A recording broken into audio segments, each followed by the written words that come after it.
الحميد أعوذ بالله من الشيطان الرجيم بسم الله الرحمن الرحيم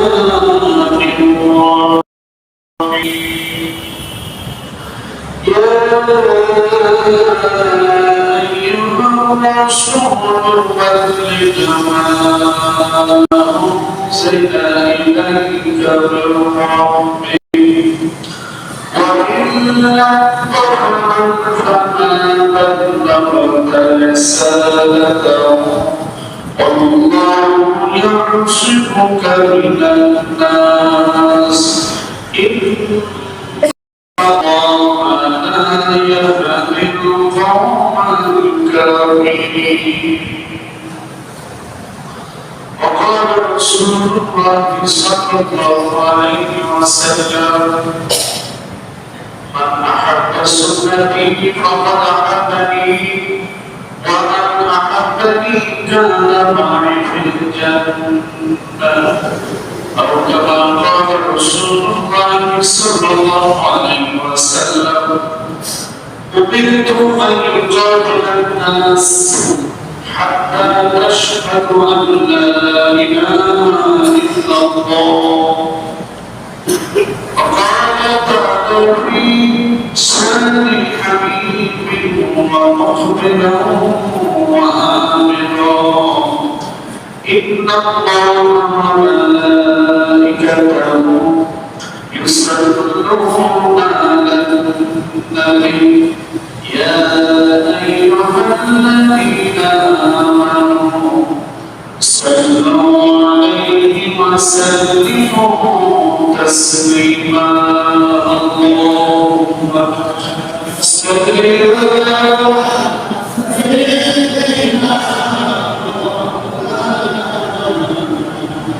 وعلى آله سيدنا اللهم صل على سيدنا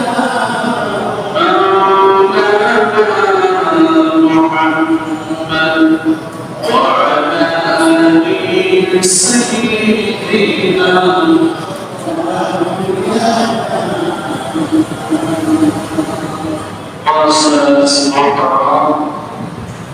সম্মানিত মুসলমান আল্লাহ সুবহানাহু ওয়া তাআলার দরবারে প্রাণ ভরে শুকরিয়া আদায় করছি যে মহান নবী আমাদেরকে সালাতুল জুমা আদায় করার জন্য তার মসজিদে সমবেত তৌফিক এনায়েত করেছেন। সে আল্লাহ সুবহানাহু ওয়া তাআলার দরবারে প্রাণ ভরে শুকরিয়া আদায় করছি। বলে আলহামদুলিল্লাহ ربنا لك الحمد حمدا كثيرا طيبا مباركا فيه সম্মানিত হাজিরিন আজকের জুমার আলোচ্য বিষয় আপনারা জানেন সিরাতুন নবী সাল্লাল্লাহু আলাইহি ওয়াসাল্লাম পরে আমাদের ধারাবাহিক আজকে আপনাদের সামনে সূরা মাইদা থেকে একটি আয়াত কারিমা তেলাওয়াত করেছি। এই আয়াতের আলোকে রাসূল আকরাম সাল্লাল্লাহু আলাইহি ওয়াসাল্লামের জীবনের গুরুত্বপূর্ণ একটি অধ্যায় মাক্কিদের থেকে প্রাথমিক পর্যায়ে কিছু কথা কোরআন হাদিস ও সিরাতে নবী থেকে আপনাদের সামনে বলার চেষ্টা করব ইনশাআল্লাহ। আলাইহি তাওয়াক্কালতু ওয়া ইলাইহি উনীব। ইসলামের সিরাত আলোচনা করে আলোচনা করে কোনদিন কি শেষ করা যাবে? যাবে না। ইয়াসিন ইবনে বাকরুস একবার মাতার প্রতিনিধি দল এসে মা আয়েশা সিদ্দিকা রাদিয়াল্লাহু আনহার কাছে আসে। আসার পরে বলল, ও আয়েশা, রাসূলের জীবনের দৃশ্য ঠিক আমাদেরকে শোনাও। তখন ইয়াজিদ ইবনে মাবরুসের কথা বলার পরে উম্মাহাতুল মুমিনিন মা আয়েশা বললেন, কানা কুলুকুল কোরআন। বিশ্বনবীর জীবনী তোমরা মুখস্থ করেছো? তোমরা কি কোরআন পড়ো? বলে হ্যাঁ, কোরআন পড়ছি। বলে কোরআন একটা মুসলিমা করে আর বাস্তব কোরআনের মডেল হলো মুহাম্মদ রাসূলুল্লাহ সাল্লাল্লাহু রাসূলের সিরাত মানে হলো গোটা কোরআন। গোটা কোরআন বিশ্বনবীর পর আল্লাহ নাযিল করেছেন এবং রাসূলের জীবনের নানা দিক বিভাগ প্রয়োজন চাহিদা প্রতিষ্ঠা এই সংক্রান্ত বিচার করেছেন। কোরআনে বিভিন্ন শুরু আছে, শেষ আছে। আল্লাহ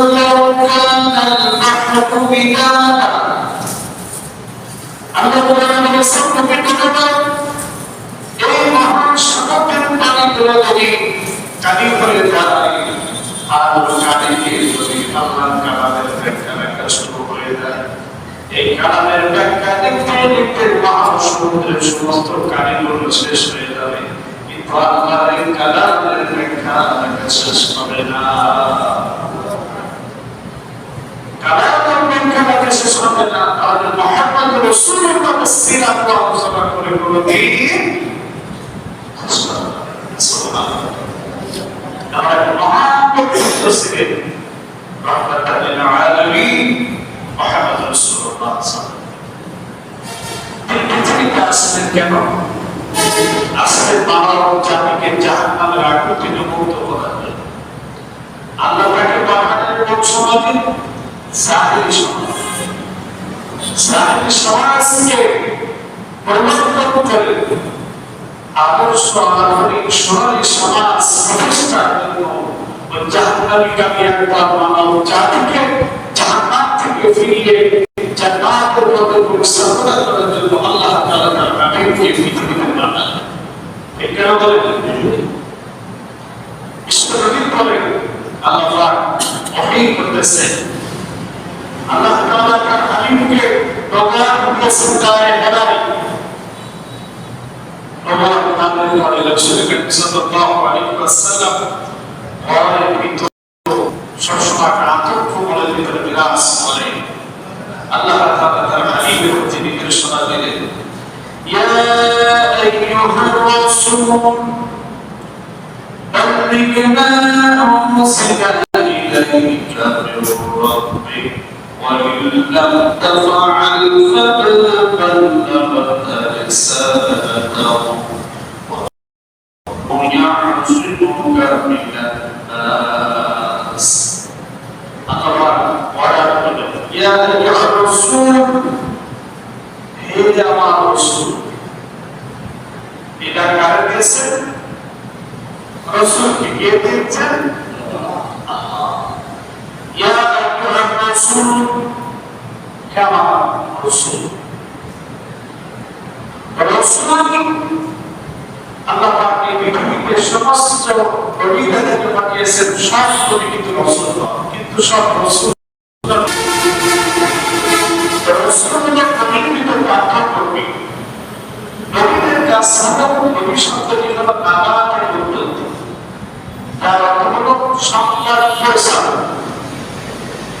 তিনি খবর দেয়, একে বলা হয় নাবাত। রাসূলুল্লাহ সাল্লাল্লাহু আলাইহি ওয়াসাল্লাম একজন নবী এবং একজন রাসূল। শুধুমাত্র নবী হিসেবে আল্লাহ তাদেরকে পৃথিবীতে পাঠিয়েছেন, তাদের দায়িত্ব হলো শুধুমাত্র প্রচার। শুধুমাত্র কি করা? আল্লাহর কালাম, আল্লাহর নবী, আল্লাহর নিদর্শন, সেটা মানব সভ্যতা মানব জাতির ভিতরে প্রচার করা। আর রাসূল যারা, তাদের মধ্যে নির্দেশ হলো প্রচার, প্রসার এবং সমাজের প্রতিষ্ঠা করা। এটাই ছিল রাসূলদের উপরে দায়িত্ব। নবীদের কাজ শুধুমাত্র কি করা? একটু বলেন প্রসার। আর রাসূলদের কাজ প্রসার করবে মানুষ গোটা কত বছর আমাদের কাছে এবং কোনো বিশ্বাস বানানো এবং সবার জন্য প্রতিষ্ঠিত করা এটা ছিল রিসালাতের কাজ, রাসূলের কাজ। আল্লাহ তাআলা হাবিবকে বলেছেন নবী মুহাম্মদ রাসূল ইয়া আইয়ুহার রাসূল, হে আমার রাসূল বান্দাকে ফাসিলা ইলাইকা বিররাব্বিক, হে রাসূল আপনার কাছে আমি তা অবতীর্ণ করেছি, আপনি এই কথাগুলো বাণীগুলো আপনি প্রচার তাবলীগ করুন, আপনি তাবলীগ করুন হে মুহাম্মদ সাল্লাল্লাহু আলাইহি ওয়াসাল্লাম। কি তাবলীগ করবেন? তাবলীগ করা প্রচার করতে আল্লাহ বলেছেন ফাসিলা ইলাইকা বিররাব্বিক, আমার পক্ষ থেকে আপনার উপরে সাকিস অবতীর্ণ করা হয়, সাকিনা করে আমার পক্ষ থেকে অবতীর্ণ করা একটু বাড়াটা বলবেন না, একটু কম বলবেন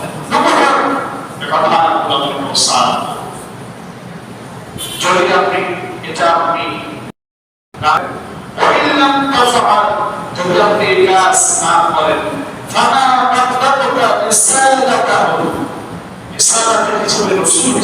দায়িত্ব আপনার করে আমি অর্জন করলাম, এই দায়িত্বগুলো আপনার কাছে সাথে করলাম। আপনার দায়িত্ব আমার যদি পরিষ্কার না করেন তাহলে কিন্তু আপনি আপনার দায়িত্ব পালন করবেন না, পুরোটা পালন না। আমি আপনাকে আশ্বস্ত করি আল্লাহু ইয়াসিমুকা মিনান নাস, রাসূল আমি আপনাকে আশ্বস্ত করতেছি আমি আপনার সন্তানের দুষ্কৃতিকারী সন্তানের আপনাকে ষড়যন্ত্রকারী যত মানুষ পৃথিবীতে আছে সবার থেকে আমি আল্লাহ আপনাকে হেফাজত করব।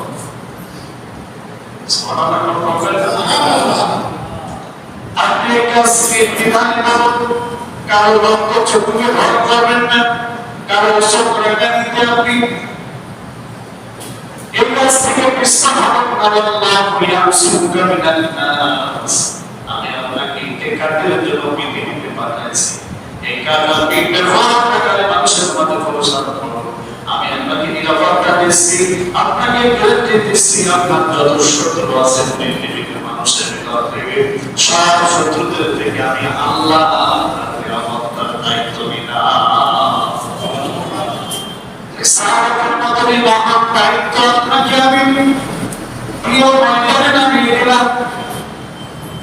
আপনার আমি অসন্তুষ্ট হব না, আপনার কিন্তু কর্মের জন্য আমি আল্লাহ তাআলা আপনাকে সার্বিক সহযোগিতা করব, আপনাকে সব ধরনের বিপদ মুসিবত থেকে আমি আপনাকে মদত করব। তাহলে ময়দানে নামা দিচ্ছেন কি? ছোট কার বাণী প্রচার করার জন্য? আমার নিরাপত্তা সিকিউরিটির দায়িত্ব কার হাতে? এখানে প্রবৃত্তি আর কোনো কিছু হওয়ার কথা, কত বড় প্রবৃত্তি দায়িত্ব, কত বড় প্রবৃত্তি প্রচার আল্লাহ আমাদের দায়িত্ব পালন করতেছিলেন। এই দায়িত্ব বড় কঠিন দায়িত্ব ছিল। আমানত, এই আমানত আল্লাহকে আমার দিতে চেয়েছিলেন আসমানের কাছে, জমিনের কাছে, পাহাড়ের কাছে, কেউ আমাকে গ্রহণ করে না। মানুষগুলো আল্লাহ এই আমানতকে আমাদের দায়িত্বকে সবাই প্রত্যাখ্যান করে দিল। মানুষ বলল, ও মালিক তোমার এই দায়িত্ব আমাদের কাঁধে তুলে দাও। আল্লাহ রাসূল সাল্লাল্লাহু আলাইহি ওয়াসাল্লাম এই মহান দায়িত্ব পালন করার জন্য আল্লাহর পক্ষ থেকে মনোনীত করেন। আল্লাহ রাসূল সাল্লাল্লাহু আলাইহি ওয়াসাল্লাম ৩ বছর এভাবে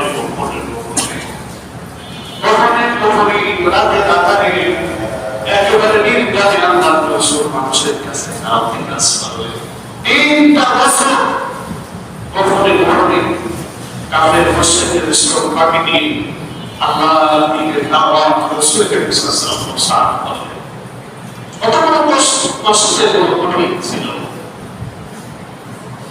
বছর পরে আল্লাহ তাআলার নির্দেশ মেনে নবমী এখন গোপনে গোপনে নয়, এখন থেকে আপনি প্রকাশ্যে আপনি এই দাওয়াত প্রচার আপনি এখন আর গোপনে গোপনে নয়, গোপনে দাওয়াত প্রচার করার কালেই হযরত ওমর ইবনে খাত্তাব ইসলামের সুশীতল ছায়া এসে আসমান হযরত ওমর ইসলাম গ্রহণ করলেন। মুহাম্মদকে নবী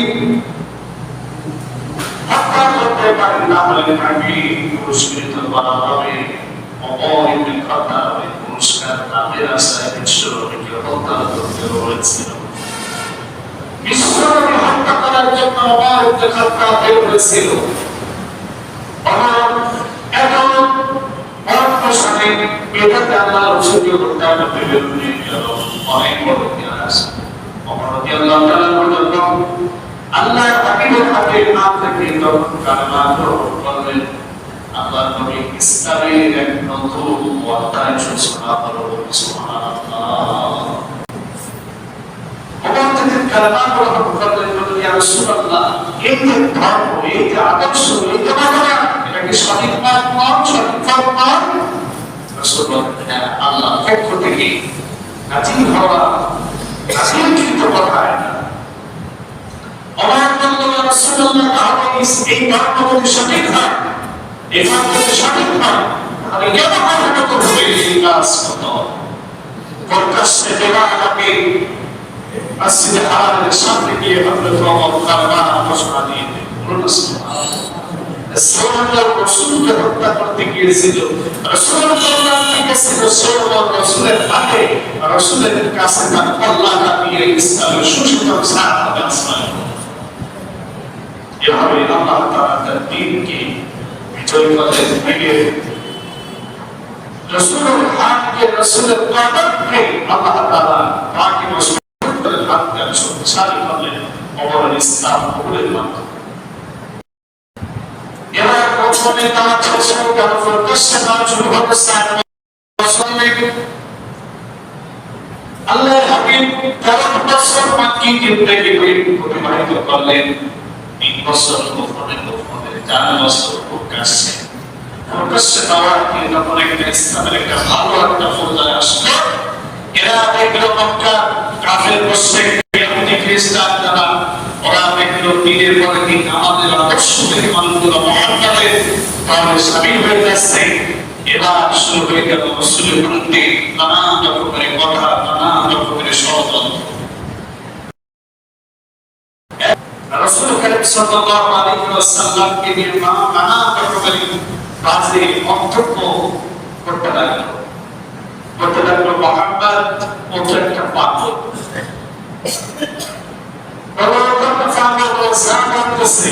পাগল ছাড়া কিছু নয়।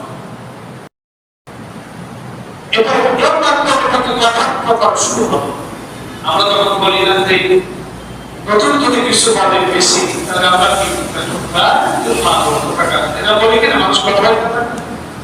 ওরা রাসূলকে একদম পরিচালনা যখন করতেছিল, ওরা রাসূলকে পাগল করে সম্বোধন করে।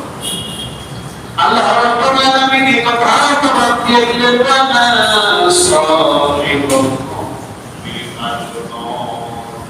ও মক্কার মানুষরা, তোমাদের সাথী মুহাম্মদ পাগল নয়। সুবহানাল্লাহ। তোমরা তাকে পাগল মনে করতেছ, কিন্তু পাগল নয়। রাসূল সন্তান করে যখন একে সব বিদায় হয়ে গেল, আব্দুল্লাহ এর তাদের যখন বিদায় হয়ে গেল, রাসূলের তিনটি সন্তান, 4টি সন্তান যখন মারা গেল, ওরা রাসূলকে বলল, নির্বংশ বেশ কাটা এই ধরনের গালি দিয়ে রাসূলের মনে ব্যথা দিলেন। ছোট ছোট সন্তান একে একে পুত্র সন্তানগুলো সবাই বিদায় হয়ে গেল। আল্লাহ রাসূলকে ওরা নানানভাবে কটাক্ষ করতে লাগলেন। লস্কানা নির্বংশ, আমাদের সমাজে আছে না অনেকে ছেলে বিয়ে হয় না, এরকম আছে কিনা? আপনার তো জীবন 20-25 বছর পার হয়ে গেছে, ছেলে বিয়ে হয় না। আমরা আমরা অনেক সময় তাদেরকে বিভিন্ন ভাবে এই করে আকুলে দিকে নানা রকম কথা আমাদের আঞ্চলিক ভাষায় আমরা বলার চেষ্টা করি। আল্লাহ হাবিব বলেন সাবধান করে কে বিদায় হয়ে গেল ওই মক্কার কাফেররা মক্কারে দুশমনরা আল্লাহ রাসূলকে বলতে লাগলো আমরা এসআ নির্বংশ আল্লাহ রাসূল ব্যতীত হবে কোন জবাব দিবেন না পড়ে যাবে রাসূলের শোনেন কাফেরদের কথা জবাব দেন না শোনায় কাউসার নদীর জলে বলতে থাকে ইন্না আ'তাইনাকা কাউসার আমি তোমাকে কাউসার দান করেছি কাউসারের মালিক করেছি অসলি লিরাব্বিকা ওয়ানহার আপনি আপনার রবের নামে সালাত আদায় করুন এবং আত্মত্যাগ করতে থাকুন ইন্না শানিআকা হুয়াল আবরার আর আপনাকে যারা নির্বংশ আপনাকে যারা এই ধরনের অপবাদ করছে আমি আল্লাহ তাদেরকে নির্বংশ করে দেব আমি আল্লাহর হুকুমকে আমার করতে তাদের অস্তিত্ব পৃথিবীর বুকে রাখবো না তাদের বংশধর পৃথিবীতে বাঁচিয়ে রাখবো না আপনার সিকিকে আমার সমাজ সুখকে আমি এমন কোন পৃথিবী এমন কোন আলাম সমাধান করে এমন কোন জায়গা থাকবে না সে জায়গায় আপনার সমাজ সুখকে ছড়া দিব না এমন কোন জায়গা থাকবে না আমি তুমি কষ্ট পেলাম না আমি তোমার সমাজ সুখকে সব জায়গায় ছড়া দিব আল্লাহ পাক ঈশ্বরকে সান্ত্বনা দেয় ওরা রাসূলকে বলতো মুহাম্মদ একটা কবি ওরা যেভাবে বলে কবিতা আদলে ওরা বলতো মুহাম্মদ একটা কবি আল্লাহ বলেন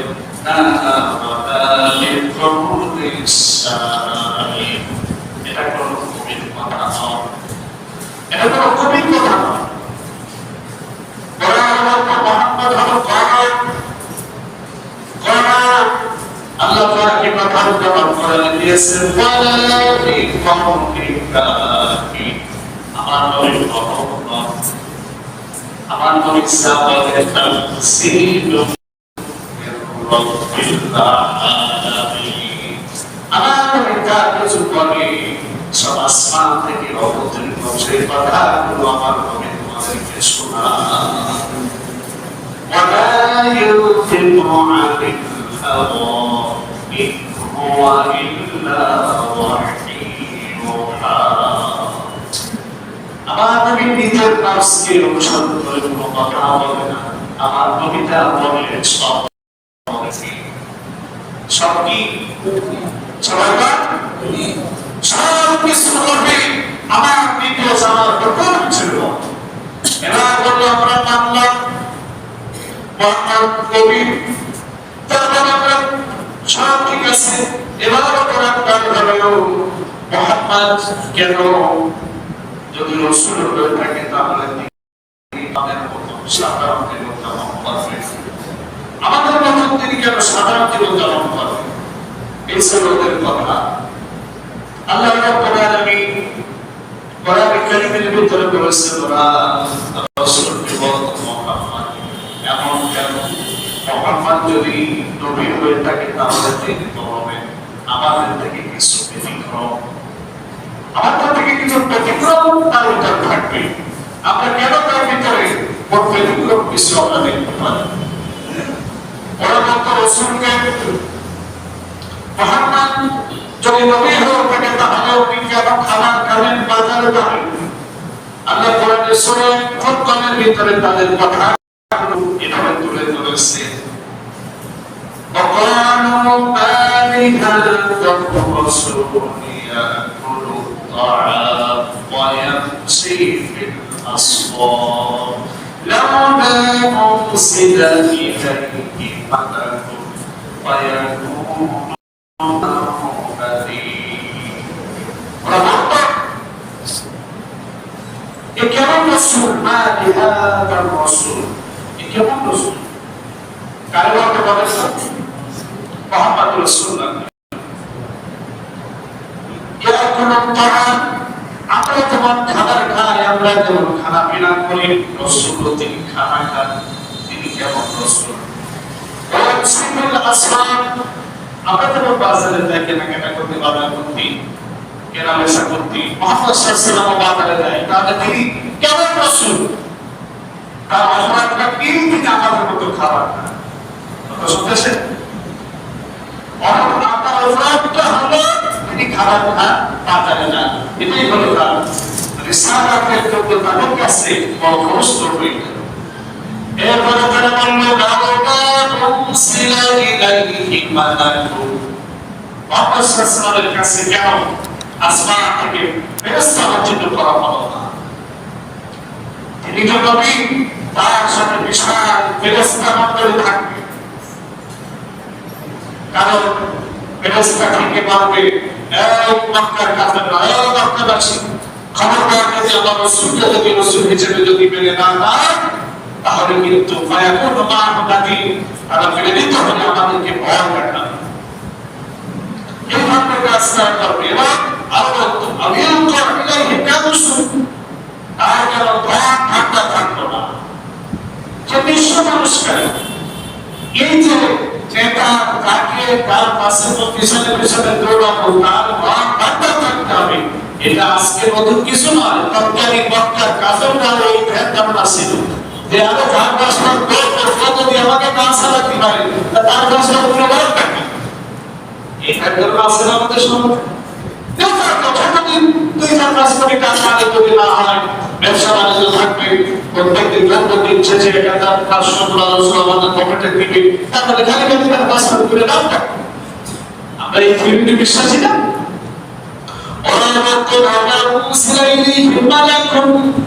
তার সাথে একটা বদল থাকবে, এটা সাথে বদল।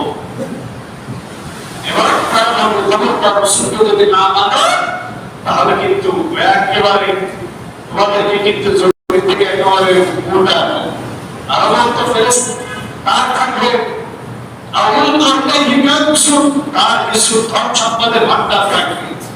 এবার আরবি থাকবে আর তাকুল জান্নাত, তার থাকবে একটা বাগান, বিশাল একটা ফেমাস বাগান থাকবে।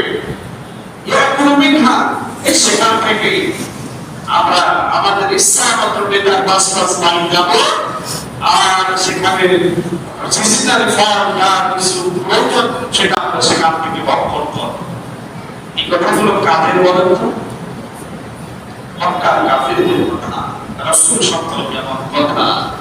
এবং আল্লাহর বক্তব্য মুহাম্মাদের অনুসারীরা অকাল রাসূলুল্লাহ তাত্তাবিউনা ইল্লা রাজুলান মাসহুরা, তোমরা যে মানুষটা পিছনে দৌড়াতেছ এই মানুষটা আসলে একটা জাদুগ্রস্ত মানুষ, আর তোমরা জাদু করে পিছনে দৌড়াতেছ। এভাবে রাসূল কারীম সাল্লাল্লাহু আলাইহি ওয়াসাল্লামের নামে তারা কলঙ্ক, অপবাদ, মিথ্যা তহবিলকে, তার দাওয়াতের ইশাআতকে মক্কায় তারা অপমান গ্রস্ত করতে লাগলো। এভাবে কেটে গেল প্রায় 3 বছর। অপবাদের বোঝা রাসূলের কাঁধের উপরে চাপিয়ে তারা রাসূলকে হেয় করতে লাগলো, অপমান গ্রস্ত করতে লাগলো। এরপরে রাসূল কারীম সাল্লাল্লাহু আলাইহি ওয়াসাল্লামের পরে শুরু হলো শারীরিক নির্যাতন, মানসিক নির্যাতনের পরে শুরু হয়ে গেল শারীরিক নির্যাতন। রাসূল কারীম সাল্লাল্লাহু আলাইহি ওয়াসাল্লামকে 2 বছর 10টি মাস শারীরিক ভাবে খাবার প্রাসিল ভিতরে আল্লাহ হাবিবকে ভর্তি করে রাখেন। আমার কি রাসূলের আফারাত্তা হাদাম আনি ইবাদুল্লাহ আল্লাহকে মুত্তাকিন, রাসূলের আহ্বান ছিল এক আল্লাহকে মানো, তার হুকুমকে পালন করো। এটাই ছিল নবীর অপরাধ, এটাই ছিল নবীর অপরাধ, আর কোনো অপরাধ ছিল না। শুধু তাই নয়, আল্লাহর হাবিব যখন মসজিদে হারামে নামাজ পড়তে যখন গেলেন, আল্লাহ হাবিবকে বলবেন না আমর নামের নাম ব্যক্তি একবার সাদর পেশায় রাসূলুল্লাহকে শ্বাস বন্ধ করে দিল। সাদরকে বলা এমন ভাবে ফেস দিতে লাগলো রাসূলুল্লাহ জীবন ব্যবহার করলো। এভাবে রাসূলের এই কষ্ট দিতে লাগলো মক্কার প্রত্যেকটা। আল্লাহ রাসূল সাল্লাল্লাহু আলাইহি ওয়াসাল্লাম আল্লাহর কাছে কি অবস্থা থেকে পরিত্রাণ চাইতে যাবে মনে হবে। এমন সময় আল্লাহ রাব্বুল আলামিন নবীর মনের অবস্থা বুঝতে পারলেন, বুঝতে পেরে আয়াতটা তিনি বললেন, وَإِنْ كَانَ كَبُرَ عَلَيْكَ إِعْرَاضُهُمْ فَإِنِ اسْتَطَعْتَ أَنْ تَبْتَغِيَ نَفَقًا فِي الْأَرْضِ أَوْ سُلَّمًا فِي السَّمَاءِ। ও নবী, যে দায়িত্ব দিয়ে পাঠালাম পৃথিবীতে, এই দায়িত্ব পালন করতে যদি কোনো কষ্টকর অসহ্য মনে হয়, তাহলে নাফাকান ফিল আরদ, জমিনের তলদেশে সুরঙ্গ করে জমিনের তলে চলে যাও। আও সুল্লামান ফিস সামা, না হয় আকাশের সিঁড়ি লাগায়া আকাশে উঠে আসো। বলেন তো, এই কথা দিয়ে রাসূলের রিসালাতের দায়িত্ব আল্লাহ তাকে আরো সহজ করলেন না তারপরে কঠিনতা করলেন? তারপরে দায়িত্ব পালনের কথা আল্লাহ তাআলা তাকে আরো কঠোর হবে। আমি তোমাকে বলেছি, আল্লাহু ইয়াসিমুকা মিনান নাস, বলেছে এই কথাটা শুনতে বলেছিলাম, তোমাকে সব করবে তসবিহ করবে, হাত থেকে আমি আল্লাহ হেফাজত। আল্লাহ রাসূল এভাবে কষ্ট করে আসে অতিবাহিত করতে লাগলেন। এরপরে রাসূলের সাহাবারা একটু ইশারা দিব, রাসূলের পাশে ছায়া আল্লাহ চাচা বিদায় হয়ে গেল। 5 দিনের মাথায় খাদিজাতুল কুবরা প্রিয়তমা স্ত্রী বিদায় হয়ে গেল। যারা দুশ্মনী করতে দুশ্মনী করার আরো সুযোগ তারা পেয়ে গেল। আল্লাহ তার হাবিবকে এই দুঃখ ভারাক্রান্ত হৃদয় নিয়ে বসে আছেন। রাসূল বিরাজ করলেন, আমি চলে যাই তায়েফে। তায়েফে গিয়ে আল্লাহ দ্বীনের দাওয়াত আমি একটু প্রসার করে আসি। তায়েফে গেলে 20 দিন থাকার একটা ব্যবস্থা করে সাথী সাইদ বিন হারিসাকে নিয়ে গেলেন। সেখানে মক্কার সাইডে 3 জন নির্যাতন রাসূলের পরে। সেখান থেকে ফিরে আসলেন আবার একটা মক্কায়। সেখান থেকে আল্লাহ তাআলা হিজরতের, এখান থেকে রাসূলকে হিজরতের পূর্বে আল্লাহ তাআলা দুঃখ দুর্দশা দূর করার জন্য মিরাস করা। কি করালেন? 10 বছরে আল্লাহ তাআলা তার হাবিবকে মিরাসের মাধ্যমে সব দুঃখ দুর্দশা দূর করে তাকে একটা স্বস্তি এবং কঠোর মুক্তাকে কাজ করার মতো একটা মানসিকতা আল্লাহ তাআলা হাবিবকে দিলেন। ইনশাআল্লাহ আগামী জুমাতে রাসূলের এখান থেকে মিরাসের পরে আলোচনা হবে। মহান মালিক রাসূলের সিরাত আমাদের জীবনে আমল করার তৌফিক দান করুন। কারণ রাসূল করিম সাল্লাল্লাহু আলাইহি ওয়াসাল্লাম আমাদের জন্য উসওয়া হাসানা, সর্বোত্তম আদর্শ। তার জীবনের প্রত্যেকটা মুহূর্ত আমাদের জন্য অনুসরণযোগ্য। এজন্য জীবনে আদর্শ মানতে হলে কোনো মানুষের আদর্শ নয়, আদর্শ মানতে হবে একমাত্র কেবলমাত্র শুধুমাত্র মুহাম্মদ রাসূলুল্লাহ সাল্লাল্লাহু আলাইহি ওয়াসাল্লাম।